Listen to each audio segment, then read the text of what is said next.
Hey guys, Julie here with Julie's Canine Academy. I'm here with my cat Kiki, and I just wanted to make a video and talk about a little bit about my board and train. And a common question that people ask is, so how do I know that my dog is gonna have good behaviors once it comes home from the board and train? Like, how do I know that my dog's gonna listen once it comes home after being at your program? And I think that's a really great question because obviously you see my pictures and my videos, and the dogs are really well trained with me, and they learn 5 commands. They learn sit, down, place, heel, and off-leash recall, and I proofed all of those under really high distractions in the real world. And in addition to that, they learn crate manners, household manners, they wait for their food, they wait to come out of the crate, they wait to go through doorways, they wait to go outside. They learn proper dog socialization. There's no rough play, there's no humping, absolutely no furniture. No furniture is off limits. They're in place for long periods of time. We do focus drills several times a day. We go on structured walks. So life at my house for those 2 weeks is very strict, but it's very mentally stimulating for the dog. It's really fun for the dog.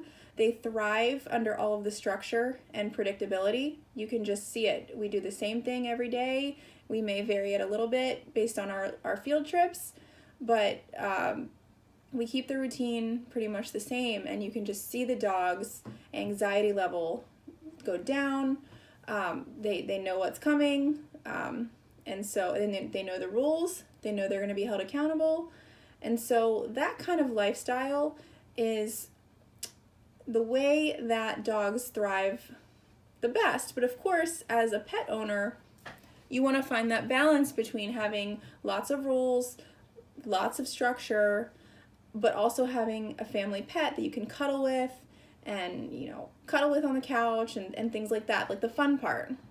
And so it's my job to obviously train your dog, teach him all the commands, but it's actually my job to talk to you about your new life with your dog after he or she comes home from training, because you will have to make some lifestyle changes in the best way possible. Obviously, if you've sent your dog to me, there is some sort of problem, whether it be behavioral or they're just not listening to you.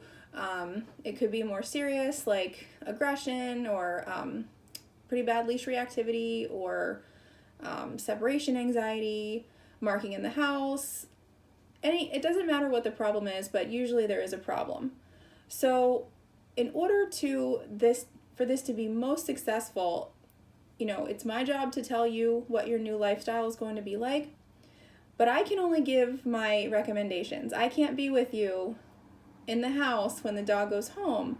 I am going to give you a 30-day plan, and I'm telling you, if you follow that plan, the training is going to work. The key is to be consistent with the plan. If I tell you your dog's not allowed to cuddle on the couch with you for at least 30 days, and 3 days in you have a moment of weakness and you let him up on the couch, and then the next day you're like, oh, we gotta get back to the training routine, and you put your dog on place and he's whining, you gotta stay consistent, okay? The dog doesn't understand moments of weaknesses. If they're let on the couch one day, now it's like, oh, I'm let on the couch, this is forever, and now your dog thinks he's entitled to lay on the couch. So the reason for the strict lifestyle change for 30 days is for the training to be most successful, to transfer everything that the dog learned at my house and thrived off of now applies at your house as well, and now you have a dog that's listening to you as well as it listened to me. And another thing is that everyone in the house needs to be on the same page. So you can't have one family member that's really strict and doing great. The dog earns everything, makes him wait for his food, wait to go through doors, not allowed on the furniture. And then you have another family member who's like, come cuddle with me on the couch, or no, I don't want him sleeping in the crate. It has to be all over. Everyone needs to be on board, okay? Everyone in the family. So as these 30 days continue and you guys are doing everything I told you, it's going awesome, the dog's listening, we're not seeing the same behavior problems that we saw before, then we can talk about maybe loosening the rules a little bit. But you know what? The big picture is that the dog has to earn back the freedom that it may have had before. Couch privileges, all that stuff is earned. We're not going to give a dog couch privileges that pulls on the leash, jumps on people, marks inside the house, has bad leash reactivity, doesn't come when called. Anything you can think of. We're not going to then reward the dog by letting him on the couch and cuddling or sleeping in your bed or, anything that is extra. We want your dog to have a balanced life. We want your dog to respect you and listen to you, but also be a fun family pet. So the bottom line is, I'm going to do my part in training your dog, teaching him what the commands mean, holding him accountable, proofing it under high distractions. We're going to have a very comprehensive go-home session with you. But then on the flip side, you've got to hold up your end of the deal and, listen to what I have to say, read my emails, read my 30-day plan, and actually follow through with that.